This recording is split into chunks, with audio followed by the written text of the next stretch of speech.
ମଇତାପୁର ଛକ ଅନ୍ଧାରରେ ଅସୁରକ୍ଷିତ। ସିମୁଳିଆରେ ବଢୁଛି ଦୁର୍ବୃତ୍ତଙ୍କ ଆତଙ୍କ।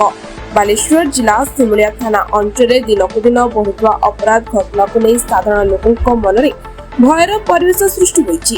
ବିଶେଷ କରି ମଇତାପୁର ଛକ ଅଞ୍ଚଳ ଏବେ ଦୁର୍ବୃତ୍ତମାନଙ୍କ ଆଡ୍ଡାସ୍ଥଳୀ ପାଲଟିଥିବା ବେଳେ ରାତି ହେଲେ ଏହି ଅଞ୍ଚଳରେ ଯାତାୟାତ କରିବାକୁ ସାଧାରଣ ଲୋକ ଭୟ କରୁଛନ୍ତି।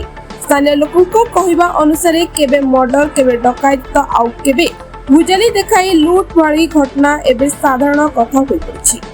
ଫଳରେ ସନ୍ଧ୍ୟା ପରେ ଲୋକେ ଶୀଘ୍ର ଘରକୁ ଫେରିବାକୁ ବାଧ୍ୟ ହେଉଛନ୍ତି। ଗତକାଲି ରାତିରେ ଏହି ଅଞ୍ଚଳରେ ପୁଣି ଏକ ଛିନତାଇ ଘଟଣା ସାମ୍ନାକୁ ଆସିଛି। ସୂଚନା ଅନୁଯାୟୀ ଭରତ ସିଅଲ ନିଜ ଘରକୁ ଫେରୁଥିବା ବେଳେ କିଛି ଦୁର୍ବୃତ୍ତ ତାଙ୍କୁ ଅଟକାଇଥିଲେ। ଠେଙ୍ଗା ଓ ଭୁଜାଲି ଦେଖାଇ ତାଙ୍କୁ ଭୟଭୀତ କରିବା ସହ ତାଙ୍କର ବୁଲେଟ୍ ମୋଟରସାଇକେଲ ଛିନତାଇ କରି ଦୁର୍ବୃତ୍ତମାନେ ଭଦ୍ରକ ଅଭିମୁଖେ ଫେରାର ହୋଇଯାଇଥିଲେ।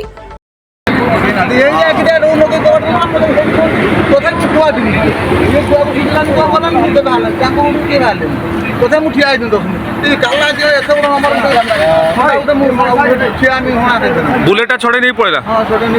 କେତେ ଜଣ ଥିଲେ ତା ଦେହରେ? ଦି ଜଣ ଥିଲେ। କୁଆଡେ ଗଲେ ଗାଡିଟା ନେଇ? ପୁରା ପିଟିଲେ,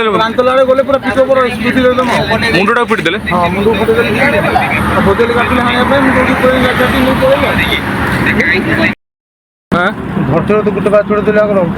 କୋଉଠୁ ଆସିଥିଲେ?